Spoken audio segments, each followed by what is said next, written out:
Everyone, welcome to the show today.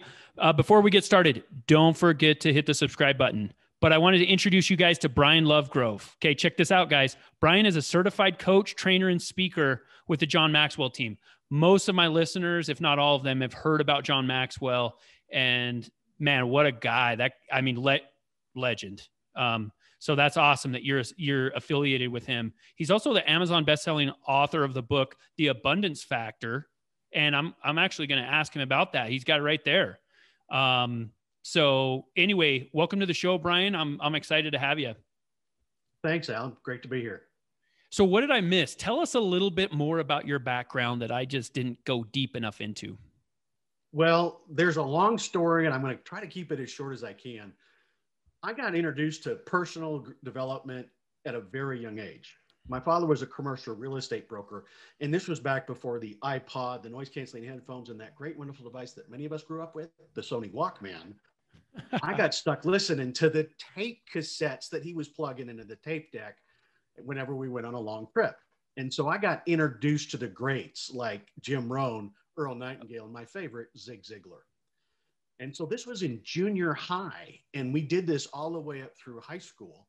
And so I got introduced early on. And I also, when I was 17, I spent my own money on my first program from Tony Robbins called Unlimited Power. And I wore that tape series out. And, you know, fast forward a number of years, I actually ended up working as a promoter of Tony's programs for one of his franchises, helped promote and put on his seminars, as well as just continuing to dive deep into this. But my biggest challenge was that even though I've been listening, I mean, I've got buckets and boxes full of tape series that I've bought, gone through all the programs, bit of a seminar junkie, and I've learned it all. I read all the books I've done, but the problem was I wasn't getting the level of success that I needed. And the thing that I really got my first eye-opener was when I invested significant amount of money into a program that had a coaching component as part of it. And with that, basically we met once a month for 6 months. And so we got together, we set goals, and I would do more. I actually got more done in those 6 months than I had in the previous 5 years. And I found that I actually did more in the week before that monthly coaching call than I did the other 3 weeks. And it wasn't until it was over, I was like, wow, I got so much done. But then after that, it fell to the wayside. I lost the momentum. I didn't have that person holding me accountable to what I said I was going to do. And I didn't have somebody helping me move forward. And so that was my first real introduction to coaching. And that's when I was in 2014, I was trying to decide, okay, what do I want to do for the rest of my life? My kids were getting ready to graduate high school and college. And I was like, where do I want to go? What's going to fill me up? What do I want to spend the rest of my life doing? And I came back to the thing that I love to do, which was coaching and training. That's how I got hooked up with the John Maxwell team as a certified coach, trainer, and speaker of the John Maxwell team, which means basically I'm licensed to teach and use John's material as part of my coaching methodology. And I'm also a certified coach with the Anthony Robbins group called Robbins McDonough's Training. And so I've spent probably easily 350, 400 hours in coach training. And so I steadily went out there to say, because I saw the biggest challenge that I saw was a lack of follow through at almost every level. It didn't matter where you were. If you were at the bottom or if you were up at the top, there was what I referred to as the performance gap, the difference between what we know and could do and what we consistently do. And that was the problem that I saw that everybody had. Yep. And I could help them do that. And one of the ways that you do that is through coaching. Yeah. I mean, I recently read a book by Anders Ericsson. This guy's, he's the expert, right? His entire life, he's dedicated to understanding why people become experts. And he talks about this concept that he coined, this term that he coined, this concept called deliberate practice. And you just mentioned, hey, you know, I was going through the motions, but then once I got a coach, that's 6 months, I got more done than anything. And it reminded me of this book and this concept of deliberate practice, which is these experts, they're doing some of the same things. They're just doing them in a different way. And the fact that they're doing them in a different way makes all the difference.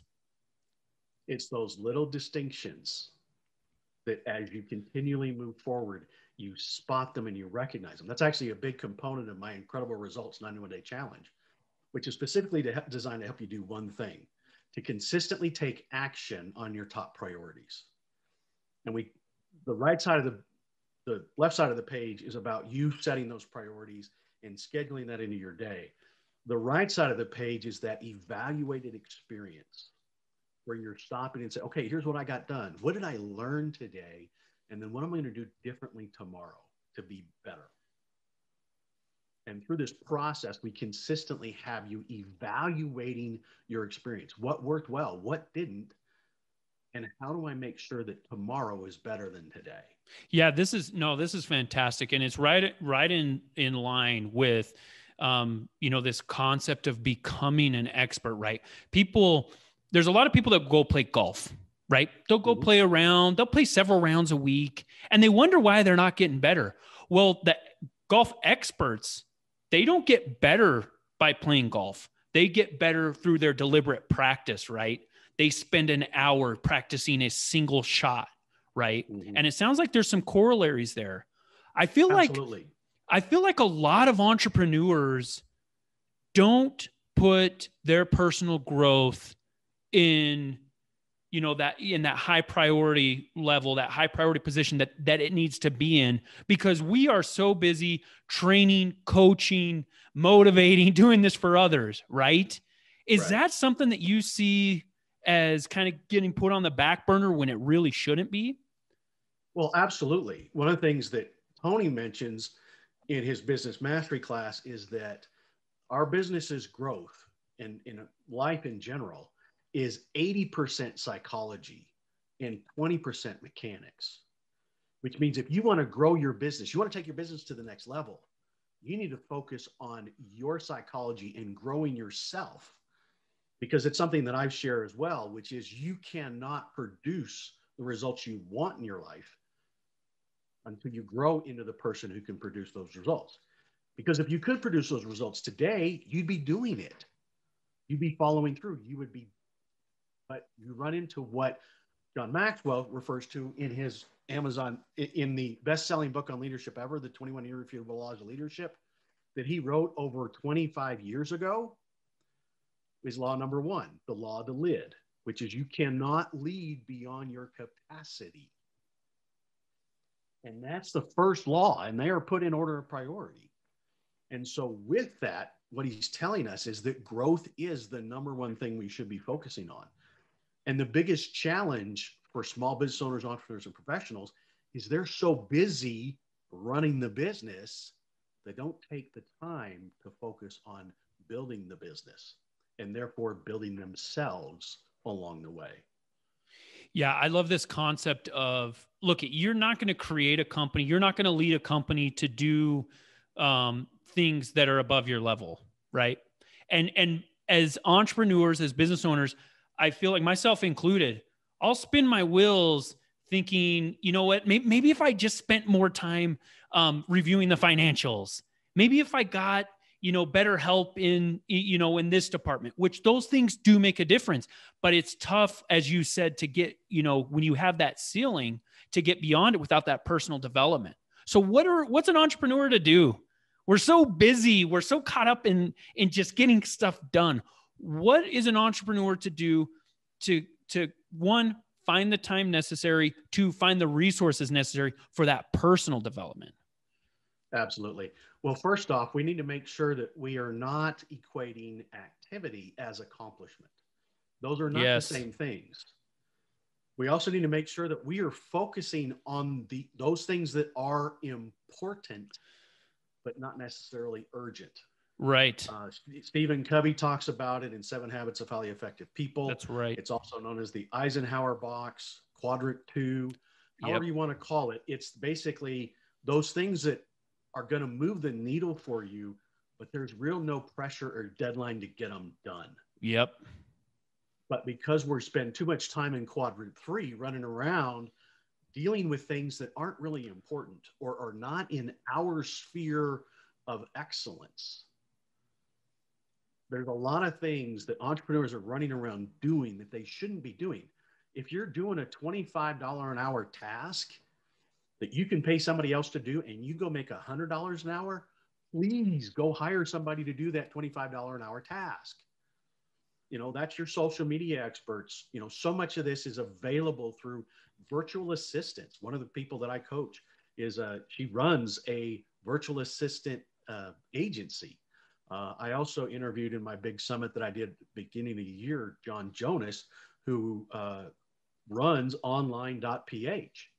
And he works about 4 hours a week, managing about 17 VAs who run his entire business.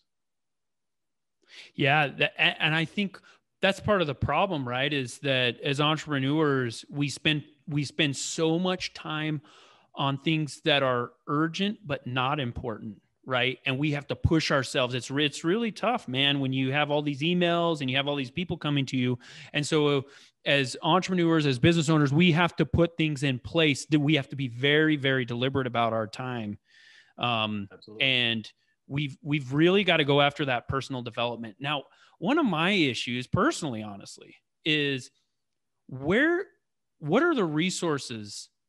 You know, there's so much out there. How does an entrepreneur find the information and this kind of practice that they need to increase their level of personal development? Well, it's one of the things that I use as kind of a separating thing that separates me from a lot of different coaches, is because the methodology that I use. There's a lot of great information out there, but people struggle with the implementation of it. Yep. And so I actually, when I'm doing my workshops and primarily, that's why I'm more of a coach. I call myself a leadership developer and results coach. I help people get the results they want. And that only happens through implementation. And that's the big key. Yeah, you can go read. You might have heard, go read read a book a week. That's the wrong way to go about growing. If you want to learn information, that's the right answer. But if you want to grow, you need to take one book and read it 50 times and then do the things it's telling you to do. That's the big problem. We have a learning problem. We don't have a learning problem. That's easy. Learning is easy for us. We have a doing problem because whenever we go out there and we try this new thing, it's hard. And when it gets hard, because it's outside our comfort zone, the big ugly monster, fear, shows up and says, hey, what are you doing outside your comfort zone? Get back over there. Yeah. And that prevents us from following through, to continue to do it long enough until we get good enough at it. And that's why the longer time you spend at something using, that's why my Incredible Results 91-Day Challenge is 91 days. You practice, the training's a couple hours, but you are implementing for 91 days. You have weekly group coaching calls that you get on and you learn how to do it. Because I can tell you right now, nobody has done 91 days straight out of the gate. It took me 1.5 years to get it right the first time, to where I got 91 days straight. Because it's a learning curve. You got to learn how to do it. You learn how to implement this habit into your life. And so through this process, you're consistently practicing the activity that's going to move the needle for you. For example, sales is a great analogy. We all know in sales, you need to be making cold calls or reaching out to prospects. So you need to reach out and, is it 10 contacts a day? Is it 50 contacts a day? However many it is, pick your number and then do it. How many people consistently do those numbers consistently? There's a reason why there's usually 1 or 2 guys in the top office, and the rest of the 80% are like way down here. The other guys are up here. Everybody else is down. The crowd is down here. These are guys, they're doing they're doing the calls.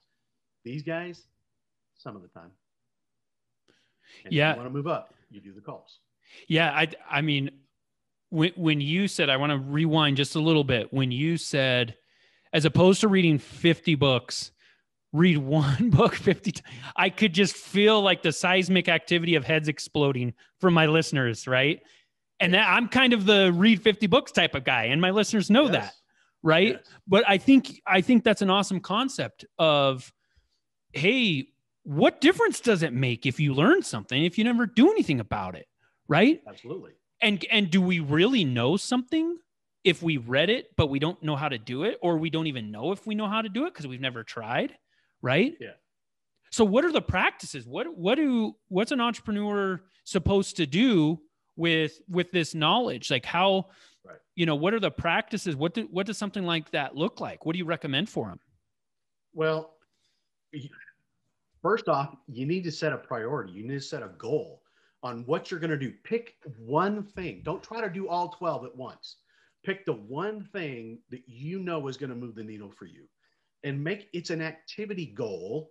Just the salesperson, make 10 calls a day. Make your 10 calls a day, because again, you already have a full schedule. Okay, you're not going to be able to carve out an extra 2 hours out of your schedule unless you really know what you're doing, and you've got help doing it.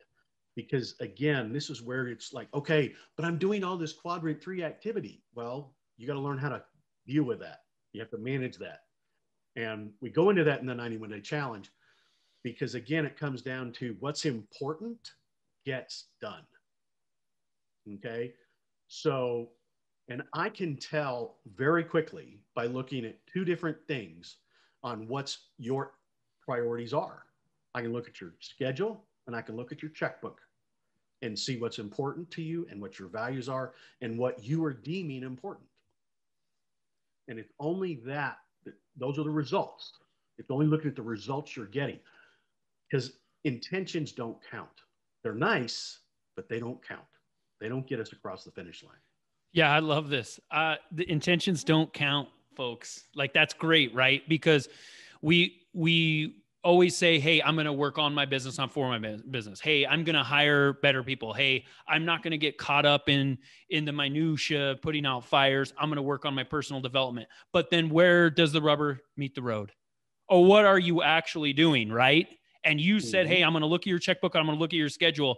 Where are we putting our time?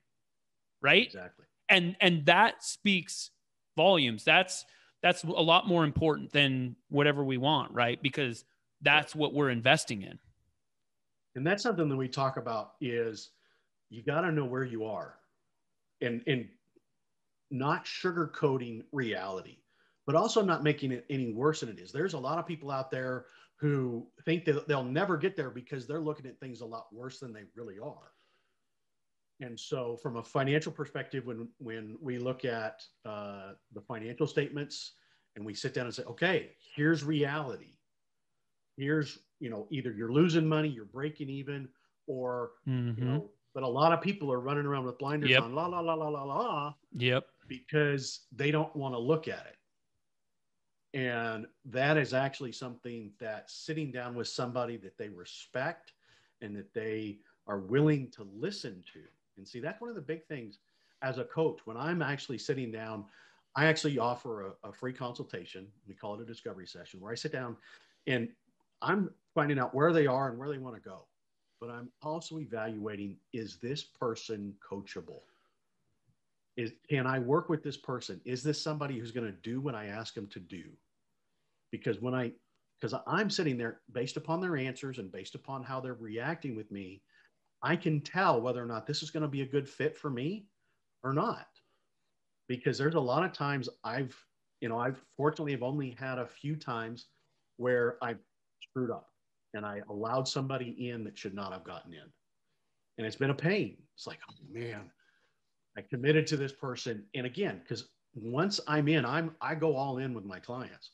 And it's like, I got to get, but it's kind of like you're pushing them up the mountain. And they're like, I don't want to go. I don't want to go. I don't go. Look, I can't take the journey for you, but I will definitely take the journey with you. And one of the things is, as part of that, is trying to figure out what reality is we struggle because we are actually in the picture. We can't see the whole picture because we're in the middle of it. Yeah. And so in order to get some true reflection of what reality is. It's getting some honest feedback from somebody who's outside looking in. Yep. 100%. How do we do that? Who do we look to provide that feedback? I just read a book, what got you there won't get you, or what got you here won't get you there. Something like that. And he talks a lot about, can't remember the name of the author. He talks a lot about getting good feedback and acting on that feedback. He talks about how business owners have a tough time because they're, the scary boss. And so it's tough for them to ask their employees, hey, what can I do better? What things do I need to work on? So what does an entrepreneur do to get that feedback? Because I think, honestly, Brian, I think sometimes we're not honest with ourselves, right? Absolutely. We're like, hey, I'm actually a good leader and I'm a really good listener. And you ask somebody else and they have a different opinion. Who do we get that feedback from? How do we get it so that we can get kind of on this track of, improving ourselves? Right. And actually that brings into the 5 keys of success. And key number 4 is get accountability. And that's actually through finding a coach that will hold you accountable to what you're doing. And you want to make sure that you find somebody that, because again, you mentioned several different things there. I've been part of programs where I've invested in, and they had accountability partners. Well, my partner was another student. They were going through the same program I was, which means they were getting the same kind of results. They were making the same excuses I was. They were telling the same stories I was, which means they were buying into my excuses. Because if they wouldn't buy into my excuse, they couldn't then buy into theirs. Right. Exactly. And so you really need somebody who's a third party that's outside, that is invested in you, which means you need to pay somebody to do that for you. Because again, mentors are good, but mentors, and that's kind of the difference between mentors and coaches. Mentors are good because they will show you the way, but usually they're showing you the way that they did it. That may not be your style. That may not be the way that you want to do it. Whereas a coach, their focus is on helping you do the things probably already know what to do. Rarely is it a lack of knowing that's the problem that's holding us back. Right. It's a lack of doing that's holding us back. Yeah. And I think a lot of times, we need that outsider perspective, right? I was watching an NBA playoff game the other night, and Dwayne Wade was on the sideline, and a player went over to him and he was telling him things. Now, it's arguable about whether Dwayne Wade was a better basketball player than the person that he was talking to, but that didn't matter. What mattered was that outsider's perspective. He saw the entire game, right? He was watching different players and he was watching things that player couldn't see. And so it's so necessary for us to find, that third party to kind of say, give us a little dose of reality. Right. And you mentioned a great point there. When I work with somebody, I don't tell them what to do. My job as a coach is not to tell you what to do. A lot of people have that misconception. It's not telling you what to do. It's my goal as a coach is to ask you the right questions. The questions that cause you to think and to go deeper and to look underneath the surface at the root causes of what's holding you back. And then identify what those are, potentially give you the ideas and strategies to help you move past those, and then to move forward. A great coach will always be helping you move forward through asking you questions. As an accountability coach, my job is really to ask questions and say, okay, what are your action items for this week? What are you going to get done? And then next week when we get on the call, it says, okay, great. What's your celebration for the week? Okay, great. How'd you do on your list of things you were going to get done this week? Well, we did this and this and this and this. Well, I didn't get as far as this. And I says, okay, what happened there? I didn't say why. I said what? Because there's a significant difference in those 2 words in the way that we react to those. In the grand scheme of things, my job as a coach is to basically ask the right questions. Right. No, and I think that makes sense, right? Because scenarios change, and the person that has the most information about their company or about their personal development is the person that's coming to you. You don't have all that information. You have this outsider's perspective, which is helpful, but right. you can't necessarily jump into my shoes and then run my company, right? Like that's absolutely not. That's you are the expert in your business. Exactly. And so you're saying, hey, this is, these are the questions that need to be asked. Here's some ideas so that the next time something comes along, the scenario may not be the same. So me telling you what to do in that exact scenario doesn't really help you. Me kind of, helping you progress and learn about, how that these tools can help you in analogous situations. That's really what could help somebody get to the next level. Absolutely. And well, it's kind of like, okay, how could you do that? Okay, that was a bad experience. Let's say you were working with an employee and it did not go well.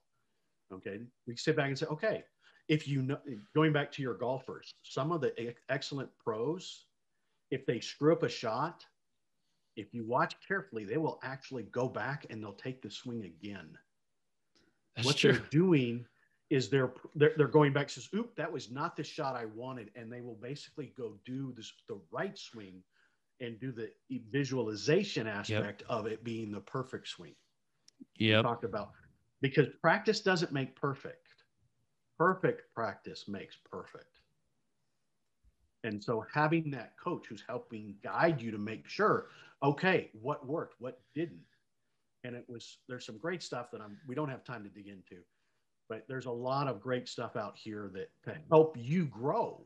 Because at the bottom line, if you're committed to taking your business to the next level, you have to grow into the person that can do it.